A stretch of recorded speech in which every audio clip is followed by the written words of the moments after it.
Hello friends, welcome to SSC coaching centre. दोस्तों, आज के वीडियो में हम बात करेंगे सिंप्लीफिकेशन के क्वेश्चन की। और आपको स्क्रीन पे दो क्वेश्चन दिखाई दे रहे हैं। पहला क्वेश्चन ये, दूसरा ये। क्वेश्चन को आप देखेंगे तो क्वेश्चन दोनों ही सेम है, लेकिन जो अलग है वो मैं आपको बता देता हूं कि यहां देखो बीच में प्लस का साइन और यहां माइनस का साइन है।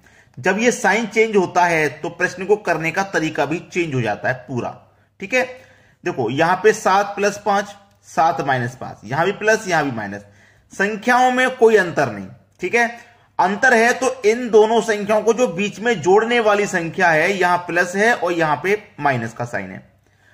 अगर प्लस का साइन दिया रहे, इस प्रश्न को मैं बता रहा हूं, जब आपके पास इस तरीके का प्रश्न रहे और बीच में प्लस का साइन रहे तो ज्यादा कुछ नहीं करना। संख्याएं कौन कौन सी हैं बस वही देखना है। एक संख्या 7 है, दूसरी संख्या 5 है, तो बस 7 और 5 ये दोनों को जोड़ देना है, आंसर आ जाएगा 12। ठीक है, आंसर आपका क्या हो गया 12। इतना सा आंसर है जब प्लस का साइन रहे। देखो 7 और 5 है ना, 7 5 7 5 7 5। अब देखो यहां पे 3 2 3 2 3 2 3 2, लेकिन जब यहां माइनस रहे तो आप जोड़ नहीं सकते। दूसरा तरीका रहता है। वो दूसरा तरीका क्या रहता है वही मैं आपको बताने वाला हूं यहां पे। ठीक है, वो दूसरा तरीका क्या रहता है वही मैं आपको बताने वाला हूं। देखिए, एक संख्या आपके पास √3 है, एक संख्या आपके पास √2 है। एक √3 है ना, एक √2 है, इनका आपस में मल्टीप्लाई होता है। ठीक है, एक संख्या आपके पास √3 है, दूसरी संख्या आपके पास √2 है। यही तो है। जैसे मेरे पास 7 और 5 थी, मैंने दोनों को ले लिया। ऐसे यहां √3 और √2 मैंने दोनों को ले लूंगा तो दोनों का हो जाएगा मल्टीप्लाई। ठीक है ना, यहां तक क्लियर है ना। अब दोनों का जब आप मल्टीप्लाई करोगे तो 3 दूने का 6 यानी कि √6 आ जाएगा। अभी ये आंसर नहीं है, अभी ये आंसर नहीं है, मैं आपको क्लियर बता रहा हूं। √6 आ जाएगा। रूट जब 6 आ जाएगा तो इसके मल्टीप्लाई में यहां 2 और होता है। अब ये सही जवाब है। क्लियर है ना। अगर यहां पे भी प्लस का साइन होता तो आप 3 और 2 को केवल जोड़ देते, 3 + 2 आंसर आ जाता 5। ये आपका आंसर हो जाता अगर यहां प्लस का साइन होता, लेकिन यहां तो माइनस था। जब माइनस है तो इन दोनों संख्याओं का मल्टीप्लाई करना है और साथ में 2 से मल्टीप्लाई करना है। आंसर आ जाएगा ना, दोनों का मल्टीप्लाई करके फिर 2 से मल्टीप्लाई कर देना है, वो आपका आंसर हो जाएगा। उम्मीद करता हूं कि आपको बहुत अच्छे से ये समझ में आ गया। चलिए अब देखते हैं अगला प्रश्न। अगला प्रश्न है 5 + 1/√5 + 1/√5 + 5 + 1/√5 - 5 का मान क्या होगा। अब देखो ये जो प्रश्न है ना, आपको 5 सेकंड नहीं, केवल 2 सेकंड का टाइम होना चाहिए इसको करने के लिए। 2 सेकंड का टाइम। आंसर आ गया भैया 5 आंसर आ गया। ऐसा प्रश्न कभी भी रहे ना, देखते ही आंसर बता देना है। 5 कैसे आ गया वो मैं आपको बता देता हूं। ठीक है, देखो 5 और 5 का अंतर 0, समझिएगा। 5 और 5 का अंतर 0। अब ये जो 5 है, ये जो 5 है, ये यहां से नहीं यहां पे है। इसको प्रश्न कठिन करने के लिए यहां दे दिया है, ये यहां पे भी आएगा। और ऐसा ही क्वेश्चन में एक नीचे आपको कराऊंगा तो ये पूरा टर्म 0 हो जाएगा। तो केवल आपके पास बचेगा क्या, ये वाला 5 बचता है, वही आंसर आ जाता है।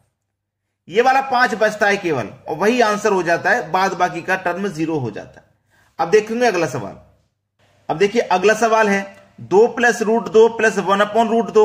अब 1/√2 है यहां पे और यहां पे वही संख्या है 1/2 - √2। अब यहां पे आपको अच्छे से क्लियर है कि ये जो संख्या है, ये जो संख्या है, ये यहां पर भी होगी। ठीक है, यहां पर भी होगी 2 + √2, 2 + √2, 2 - √2, 2 + √2, 2 - √2। आगे इसी तरीके से चलती रहेगी। जब आगे इसी तरीके से चलती रहेगी तो ये पूरा टर्म 0 हो जाता है और ये जो सामने वाली संख्या बचती है, केवल यही बचती है आपके पास और यही हो जाएगा आपका सही जवाब। क्लियर हो गया ना सवाल। अब देखेंगे अगला प्रश्न। अगला प्रश्न है 5 - √3 5 + √3 का मान बताना है, क्या होगा। यह सवाल बहुत अच्छा है। अगर यही संख्या 2 बार लिखी होती और बीच में प्लस का साइन होता या माइनस का होता, वो तो हम सीख चुके हैं कैसे करना है। लेकिन ये 2 बार नहीं, केवल एक ही बार लिखी हुई है। तो आपको करना क्या है, जब एक ही बार ये संख्या है तो 5 लिखिए ना, √5 है, √5 ले लो। √3 है, √3 ले लो। दोनों का कर दो मल्टीप्लाई, 5 × 3 = 15 यानी कि √15 हो गया। अब रूट तो 15 हो गया, यहां तो कोई दिक्कत नहीं है, रूट तो 15 हो गया है। अब आंसर नहीं है ये भी, आंसर कब होगा देखो, ये जो आंसर निकल के आया है ना, इसको हम 4 में जोड़ेंगे या 4 में घटाएंगे। अब ऊपर वाली संख्या में देखो माइनस का साइन है, तो माइनस करेंगे 4 में से रूट 15। अब ये सही जवाब है, ठीक है। अब ये सही जवाब है। जब इस तरीके का प्रश्न आ गया, दोनों का मल्टीप्लाई कर दो, कर दिया, तो उसको 4 में से घटाएंगे या 4 में से जोड़ेंगे, ये तय करता है ऊपर वाला साइन। ऊपर वाला साइन माइनस का है तो 4 में से माइनस करना है, अगर ऊपर वाला साइन प्लस का है तो 4 में प्लस करना है, ठीक है। चलिए अब देखते हैं अगला सवाल। अगला प्रश्न है, देखो अभी जो प्रश्न करके आ रहे हैं बिल्कुल वैसा ही है। तो 5 और 3 का मल्टीप्लाई कर दो, रूट 5 मल्टीप्लाई रूट 3, तो कितना आ जाएगा, 5 त्रिक का 15, यानी कि रूट में 15। ये आंसर नहीं है, आंसर कब होगा, 4 में जोड़ेंगे या घटाएंगे। अब ऊपर वाला साइन तय करता है, अगर ऊपर वाला साइन प्लस का है तो प्लस करेंगे और माइनस का है तो माइनस कर देंगे। तो 4 में जोड़ेंगे रूट 15 को, अब हो जाएगा ये आपके सवाल का बिल्कुल सही जवाब। अगर आपने लाइक नहीं किया वीडियो को तो लाइक जरूर कर दें, और शेयर नहीं किया तो भाई शेयर कर दें, ठीक है दोस्तों, धन्यवाद।